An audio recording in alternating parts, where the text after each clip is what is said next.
최악의 버블 붕괴, 언제 터질 건지, 그리고 버블이 터지면 내 자산 어떻게 지켜야 할지 알아보는 시간을 가져볼게요. 안녕하세요, 상승효과입니다. 이 그림 많이 보셨죠? 버블이 터지는 과정을 도표화한 거예요. 이 표에는 사람의 심리가 다 담겨 있어요. 자산 가격이 올라가는 시점, 개인 투자자들은 이때 관심을 갖지 않아요. 하지만 본격적으로 상승이 이루어지는 이 구간, 여기부터 개인 투자자들은 관심을 갖기 시작하죠. 그리고 어마어마하게 상승하는 이 시점, 탐욕과 환상에 젖어듭니다. 그리고 최고점을 찍는 순간 새로운 논리가 탄생하죠. 그리고 하락이 옵니다. 아니야, 다시 올라갈 거야. 현실을 부정하죠. 그리고 상승합니다. 역시 내 판단이 맞았어. 주가는 다시 갈 거야. 하지만 여기가 꼭지였어요. 빠집니다. 공포에 사로잡혀서 이때 투매를 하기 시작하죠. 너도 나도 매물을 던집니다. 손절하지 못한 투자자 좌절을 하겠죠. 결국 이 장기 추세로 수렴을 하게 되죠. 정상화 과정을 거칩니다. 항상 이렇게 버블은 새로운 논리가 탄생하고 환상과 탐욕이 극도에 달하는 이 시점, 이때 터지게 돼 있어요. 지금까지의 모든 경제 위기는 다 이럴 때 왔습니다. 우리나라 코스피를 2000년대부터 장기적으로 한번 볼게요. RSI라는 지표, 이전에 한번 설명을 드렸죠. 이 선 70, 그리고 아래에 있는 선 30입니다. 아래에 닿으면 저점, 위에 닿으면 고점 신호예요. 2000년대 IT 버블, 닷컴 버블, 이때 RSI 70을 찍습니다. 그리고 2007, 8년 글로벌 금융위기, 이때도 RSI 지수 고점을 넘습니다. 그리고 미중 무역 분쟁이 본격화되기 이전 고점에 역시 RSI 70을 넘어섰죠. 그리고 지금입니다. 코로나 이후로 급격히 솟아오른 주가, 이렇게 고점 70을 넘어섰습니다. 월봉, 장기적 관점이니까 장기적, 긴 흐름으로 놓고 볼 때는 고점 부근에 와 있다는 거예요. 하지만 지금 풀려있는 돈의 힘 워낙 큽니다. 이게 어디까지 더 올랐다가 빠질지는 아무도 몰라요. 하지만 분명한 건 어쨌든 고점에 와 있긴 하다는 거죠. 이번에는 코스피 일봉, 코로나 이후의 움직임을 볼게요. 코로나 때 주가가 최저점을 찍습니다. RSI 역시 30 아래로 파고들죠. 그리고 반등했어요. 그리고 작년 조정, 마찬가지로 RSI 30 부근에서 반등합니다. 그리고 지금 RSI 30에서 또 반등했죠. 의미 있는 반등이었다는 거예요. 코로나 이후에 3번의 조정, 모두 RSI 30 부근에서 반등을 했습니다. 단기 중기적 관점으로 봤을 때는 저점 반등 국면이라는 거죠. 그리고 코스피 고점 3316에서 8% 정도가 하락했죠. 그리고 반등한 시점, 보라색 선 보이시죠? 여기가 바로 200일선입니다. 200일선을 찍고 반등한 거예요. 코로나 이후, 반등 이후에 이때 한번 200일선을 찍었었죠. 그리고 나서 상승을 했었습니다. 그리고 나서 두 번째로 200일선을 찍은 거예요. 그리고 반등하고 있죠. 의미 있는 반등으로 볼 수 있는 구간이죠. 그리고 전에 설명드렸던 이 코스피 헤드앤숄더 패턴, 하락의 대표적인 패턴이에요. 어깨, 머리, 어깨 패턴이죠. 이 지지라인을 깨고 나서 급격히 하락을 합니다. 중요한 건 이 라인, 여기를 돌파하는 거예요. 지난번 삼성전자 영상에서 말씀을 드렸죠. 삼성전자가 78,000원대 매물벽을 통과해야 된다. 78,000원을 뚫어서 안착해야 된다. 중요한 자리다 말씀을 드렸어요. 마찬가지로 코스피는 여기입니다. 이 라인을 깨고 안착해야 돼요. 위치적으로 그리고 시기적으로 봤을 때 삼성전자의 78,000원 부근, 이 라인과 거의 겹치죠. 중요한 매물벽을 앞에 두고 있다는 거죠. 이 라인을 깨고 내려온 만큼 이 라인을 다시 뚫고 올라가야 됩니다. 길게 놓고 보자면 상승 채널을 그리면서 코스피가 올라가고 있어요. 나쁘지 않습니다. 상승 박스권을 만들고 있다는 거예요. 분위기가 좋다면 이 저항을 뚫고 박스권 상단까지 가능성을 열어둘 수 있다는 거죠.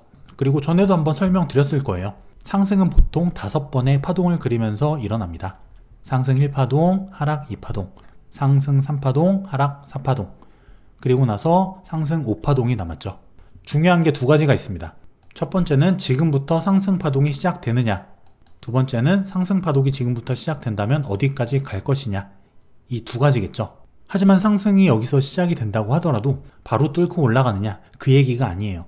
추가적으로 횡보가 나올 수도 있습니다. 그리고 본격적인 상승은 이 뒤에서 나올 수도 있는 거예요.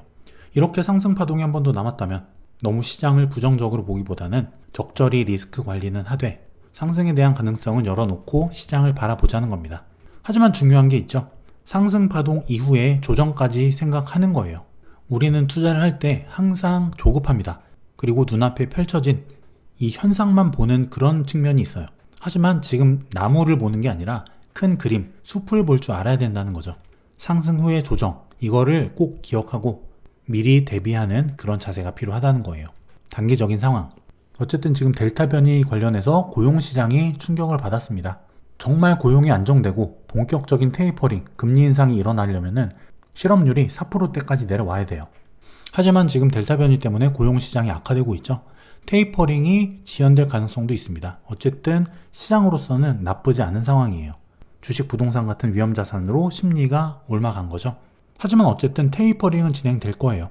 그리고 2022년 또는 23년 본격적인 금리 상승이 일어날 겁니다. 그러면은 금리 상승에 따라서 주가는 하락할까요? 과거 금리 움직임과 나스닥 지수를 볼게요. 금리가 본격적으로 올랐던 시기를 제가 이렇게 박스를 쳐놨어요. 자, 어떻죠? 주가가 떨어졌나요? 반대로 올랐죠? 이때 2004년부터 이때는 다소 횡보를 하면서 흔들리는 시기이긴 했어요. 하지만 또 2016년, 17년, 18년 이때는 금리 인상과 더불어 주가도 같이 올랐습니다. 아니, 금리 오르면 안 좋다던데 주가가 왜 올랐을까? 이상하죠? 그럼 좀 전에 나스닥을 봤으니까 코스피, 우리나라 코스피는 어땠는지 한번 볼게요. 자, 마찬가지로 금리 인상기 동그라미를 쳤습니다. 주가가 마찬가지로 올랐죠? 이때도 올랐고 이때도 올랐습니다. 이렇게 금리 인상기에 오히려 주가는 올랐다는 거예요. 왜일까요? 금리 인상은 바로 경기 회복의 신호이기 때문이에요. 금리 인상이 일어나는 과정을 간단하게 도식화해봤습니다. 코로나 이후로 돈을 풀었죠. 경기 부양을 위해서 금리를 낮추고 돈을 풉니다. 양적 완화를 하죠. 시중에 돈이 많아져요. 그 뿌려진 돈을 가지고 소비도 하고 생산도 합니다. 경기가 회복되기 시작하죠. 소비 심리가 살아나고 수요가 늘어난다는 거예요. 그 늘어난 수요를 채우기 위해서 설비 투자를 하게 되죠. 기업들은 생산을 늘립니다. 생산을 하려면 뭐가 필요하죠? 원자재를 사야 되죠. 생산 설비도 늘려야 돼요. 이 모든 건 뭘로 하나요? 다 돈이 필요한 거예요. 자연스럽게 자금 수요는 늘어나고 돈을 원하는 사람이 많아지니까 돈의 값인 금리는 올라가게 되는 거예요. 또 늘어나는 원자재 수요, 물가도 같이 올라가죠. 물가가 상승하면서 물가를 낮추기 위해서 유동성을 줄입니다. 시중에 풀린 돈을 회수하는 거예요. 이게 바로 테이퍼링이고 돈의 값인 금리를 올림으로써 자금 수요를 조절할 수 있겠죠. 경기 과열을 막는 겁니다. 이렇게 금리 인상은 이 과정, 경기가 좋아지는 과정에서 기인하는 거예요. 경기가 좋아지지 않는다면 금리도 못 올린다는 거죠. 결국 금리 인상은 경기 회복이다. 하지만 중요한 거는 이 경기 회복 속도에 맞춰서 금리가 적절한 속도로 인상되느냐, 여기 달린 거예요. 경기는 준비가 안 됐는데 금리만 무조건 올라간다면 버블은 터지고 경제는 충격을 받습니다. 적절하게 회복 속도에 따라서 금리를 적절히 올리는 게 중요하다는 거예요. 하지만 우리가 또 봐야 될 게 뭐냐면 이 금리 인상기, 결국 주가는 오르긴 올랐어요. 하지만은 이전에 다 이렇게 출렁임, 주가의 출렁임은 있었다는 겁니다. 이렇게 코로나 저점 이후에 주가가 어마어마하게 올랐어요. 이거는 정말 유례없는 상승장이었어요. 이런 상승장이 앞으로 나올 수 있을지, 물론 나올 수도 있겠죠. 하지만 이런 장은 흔하지 않아요. 여러분이 준비하고 내공을 쌓은 다음에 투자를 해야 되는 이유인 거예요. 금리 인상 전에 출렁임도 항상 있었다는 걸 기억하자는 거예요. 그리고 또 변수가 있죠. 과도한 부채입니다. 지금 전 세계적으로 역대급으로 엄청난 사상 최대 부채 규모를 자랑하고 있어요. 금리 인상 상황에서 어떤 예상치 못한 변수가 발생했다, 충격이 왔다, 대출금리 1%가 오르면 연체액 5조 4천억까지 늘어날 수 있다는 예측이 있습니다. 이 가계부채가 뇌관이 될 수 있다는 거예요. 예전엔 이렇게 금리가 올라갈 때 주가도 올라갔지만 이번에도 무조건 그럴 것이냐 생각을 해볼 문제라는 거예요.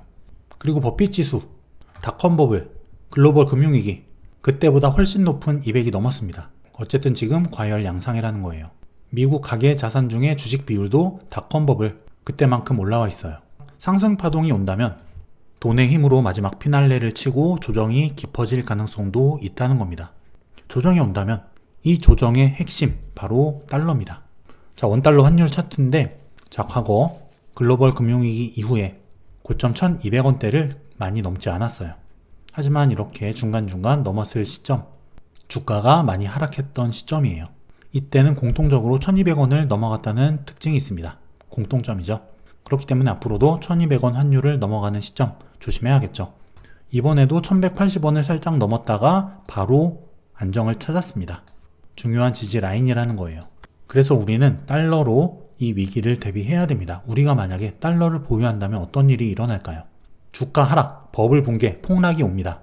환율은 올라가죠. 이 둘은 함께 갑니다. 주가가 하락한다면 주가 하락으로 인한 손실을 보겠죠. 하지만 우리가 달러를 갖고 있다면 환율 상승으로 인한 수익을 보게 돼요. 환차익을 본다는 거죠. 우리가 보유한 달러에서 나타나는 환차익으로 주가 하락으로 인한 손실 어느 정도 방어가 된다는 거예요. 그리고 달러 비중이 높다면 오히려 수익을 볼 수도 있습니다. 그렇다면 상승파동 어디까지 갈까 과연? 자, 이 정답은 환율에 있어요. 아까 보여드렸던 상승파동 하나, 둘, 그리고 마지막 남은 세 번째 파동. 이 마지막 파동이 어디서 끝날 것이냐? 이 마지막 상승파동은 환율이 결정할 거예요. 자, 지금이죠? 환율이 1200원대에 1180원대를 살짝 넘고 하락하는 구간에 있어요. 하락 국면이죠? 여기서 환율이 지속적으로 하락하고 안정되는 게 핵심이에요. 이 환율 하락 안정 구간이 오래 간다면 상승파동도 꽤 길게 갈 수 있습니다. 하지만 환율이 중간에 치고 올라간다. 상승파동이 끝나는 시점이 되겠죠. 그렇기 때문에 우리는 이 환율 반드시 체크를 해야 돼요. 이 버블 붕괴의 시점과 대비 방법 정리를 해드릴게요. 먼저 환율 상승을 지켜보자는 거예요. 환율 상승으로 우리는 과거 경험상 위기를 예측할 수 있었습니다. 모든 위기 때 환율은 상승했어요. 1200원대를 유념해서 보자는 거죠. 그럼 마지막 상승파동 어디까지, 언제까지 갈 것인가? 대부분 금리 인상기에 주가는 올랐습니다. 하지만 어쨌든 그 전에 출렁임은 반드시 있었고 금리 인상이 조정의 빌미, 어쨌든 시장에 한번 충격을 줄 수 있는 요인은 된다는 거예요. 테이퍼링으로 인해서도 이렇게 시장에 충격이 왔었죠. 하지만 금리 인상의 충격 반드시 옵니다. 과거에는 어쨌든 금리 인상기 주가가 올랐다고 하더라도 중요한 거는 지금 과도한 B2, 가계대출이에요. 금리가 올라서 금융비용이 늘어나게 되면은 버블 붕괴 가능성이 생긴다는 거죠. 여기에 작용하는 요인은 한두 가지가 아니에요. 주가를 정확히 예측할 수 있는 사람은 아무도 없습니다. 지금 현재 상황을 가지고 시나리오를 세워보는 것 뿐이에요. 하지만 어쨌든 지금 이 과도한 빚, 대출 분명히 버블 붕괴의 트리거 요인으로 작용할 가능성이 분명히 있다는 거죠. 여기서 관건, 마지막 상승파동 언제까지, 어디까지를 결정하는 건 환율이다. 낮은 환율이 유지돼야 한다는 거예요. 그리고 마지막, 대비 방법입니다. 달러를 보유하자는 거예요. 지금은 달러가 고점을 치고 하락하는 국면에 있죠. 달러가 하락 안정화된다면 그때부터 달러를 모아가면 돼요. 주가 하락을 방어하고 위기를 기회로 삼을 수 있습니다. 그리고 시장이 흔들린다면 현금 비중을 같이 늘려가는 것도 좋겠죠. 주식 투자에서 제일 중요한 거는 원금을 지키는 거예요. 주가 하락, 몇 년 걸려서 올라간 주가, 떨어지는 건 몇 주, 몇 달이면 됩니다. 그만큼 주가 하락은 무서워요. 그렇기 때문에 앞으로 지속적으로 이 시나리오를 점검해 가면서 언제 본격적인 마지막 상승파동이 시작될지, 상승파동이 시작됐다면 즐기면 됩니다. 달러라는 핵심 자산 반드시 보유하면서 상승파동 이후에 올 조정 대비하면 됩니다. 지금까지는 우리 개인 투자자들 큰 역할을 했습니다. 주식시장에서. 근데 이번에 삼성전자 폭락 사태로 많은 분들이 느끼셨을 거예요. 외국인들에게 휘둘립니다. 이건 어쩔 수 없어요. 외국인들이 좌지우지하는 환율이라는 존재 때문이에요. 그리고 우리 같은 개미들 각자의 위기관리, 리스크관리 스스로 할 수 있어야 된다는 거예요. 주식시장은 말씀드리다시피 계속 큰 그림, 넓은 시야를 가지고 보셔야 돼요. 지금 단기적으로 1, 2주, 한두 달 눈앞의 주가만 보지 말자는 거죠. 긴 흐름으로 내 자산을 어떤 식으로 운용해 갈지 거시적인 시각을 가지시도록 노력하시길 바랄게요. 많이 공부하시고 즐겁게 투자하시는 상승효과TV 가족 여러분들 되시길 바라겠습니다. 저는 더 좋은 영상 가지고 또 찾아오겠습니다. 감사합니다.